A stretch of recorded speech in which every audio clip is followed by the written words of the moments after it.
Well, after 1964, unfortunately, conservatism started to drift. And a lot of these organizations came to look at building up their organizations, getting money, as opposed to actually advancing their ideals as being more important. And the other thing that happened was that a philosophical divide started to become very acute, basically between two sides of the anti-statist, pro-constitution forces. You had Christian conservatives who started to pull in one direction and libertarians who started to pull in another. Now, they had been able to cooperate very strongly in the early part of the 1950s and even before that. But by the 1960s and especially the early 1970s, there were some really sharp divisions that were starting to materialize. And Richard Nixon and the Vietnam War dramatized those divisions.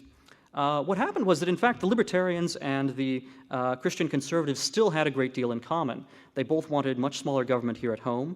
They both knew that you had to have certain cultural preconditions that make liberty possible. And they also knew that episodes such as the Vietnam War were not necessarily in the national interest. In fact, libertarians were very explicitly critical of what was going on in Vietnam, but a lot of Christian conservatives also realized that the Vietnam War was not being fought to defend, the United States, that Vietnamese communism was not necessarily a huge risk to us, even though it was a great evil, of course, in Vietnam. But what wound up happening was that the Christian conservatives and the libertarians started to divide because the libertarians looked at what was going on in the Vietnam War, and they saw that the Vietnam War was undeclared. They saw that it was not, being fought for the defense of the United States. They saw that it had a larger ideological agenda. And so they said, we have to oppose this war no matter what. And as a result, they made common cause with people on the left who were also protesting the war and Richard Nixon. The Christian conservatives, on the other hand, even though they had a great many reservations about the Vietnam War as well and the way it was being conducted, they said, well, you know what? We really are very worried about the forces out there that are protesting Nixon and are protesting the Vietnam War, because clearly they have an agenda of Marxism, an agenda of a sexual revolution. These are people who want basically to take a lot of drugs. They're hippies or whatever. They're not people who can uphold the traditional morality of the United States and uphold the Constitution. So even though there was a lot of common ground still between libertarians and Christian conservatives, they made very different decisions about what the priorities were in the 1960s and 1970s. And of course, there was a third force. Because conservatism had defined itself so much by its opposition to communism instead of its defense of the US Constitution, it became very easy for anyone who was strongly anti-communist to say that they were really a conservative, even if they didn't actually support the US Constitution. And this is where you find people called the neoconservatives starting to come into play. Neoconservatives had been people who were supporters of Franklin Roosevelt. They were even supporters up to a certain point of Lyndon Johnson and the Great Society. These were people who believed in the welfare state, but they were also strongly anti-communist, and as they saw pro-communist forces starting to take over the left, these neoconservatives said, well, you know what, even though we really don't agree with any of the free market and constitutional agenda of real conservatives, we're going to call ourselves conservatives anyway just because we say that we're anti-communist. And so that introduced a degree of confusion which has never really been cleared up. Because the real conservatives, the Christian conservatives and the libertarians, had been sort of divided by this culture war and the real war in Vietnam, the neoconservatives were able to come in and present themselves as being authentic.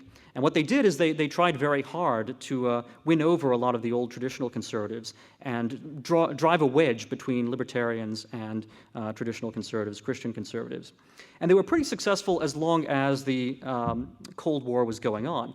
When the Cold War ended, though, in 1989, when the Berlin Wall fell and it became clear that communism was going to collapse imminently, at that point, a new opportunity arose for a genuine conservatism to be reasserted. And that's the point at which you see Pat Buchanan starting to enter the political scene. He runs in 1992 and 1996. It's also the point at which it becomes quite clear that libertarians can get together with Christian conservatives and fight for a common cause. So you see, for example, Murray Rothbard, the great libertarian, becomes a supporter of Pat Buchanan and one of his key sort of economic advisors. And they still have differences on some particular policies, but they demonstrate what Ron Paul has always said, which is that freedom brings people together. And in particular, the Constitution and the rule of law brings together people who may not agree on all philosophical points. Some people may like John Stuart Mill, other people might like Edmund Burke, but the Constitution provides a framework in which you can have different things going on in different states and still a unified sense of freedom throughout the country. You can have, for example, in Utah, laws which generally go pretty close towards prohibiting alcohol, or you can have laws in the state of Missouri, for example, where I'm from, where alcohol is available in supermarkets. We don't have to have a single unified system in order to have freedom. That in fact, freedom does flourish when it's pluralistic and when the Constitution provides for states to make their own decisions, as opposed to the federal government trying to decide for everyone. And in fact, I mean, today the federal government tries to decide not only for everyone here within the United States, but also for everyone within the entire world. So we had a chance to win back a genuine conservatism in the 1990s, and of course that was when the Republican Congress got into power, really as a result of a revolt not only against Bill Clinton in 1994, but also against what George H.W. Bush had stood for. I mean, George H.W. Bush was the guy who told you, to read his lips he would not raise taxes, and of course he did raise taxes. Conservatives were, outraged at that. Christian conservatives saw that George H.W. Bush was not fighting for their agenda. They saw, libertarians certainly saw that George H.W. Bush was not one of their people either. And so they kind of came together in 1994, and they elected the first Republican Congress in many, many years.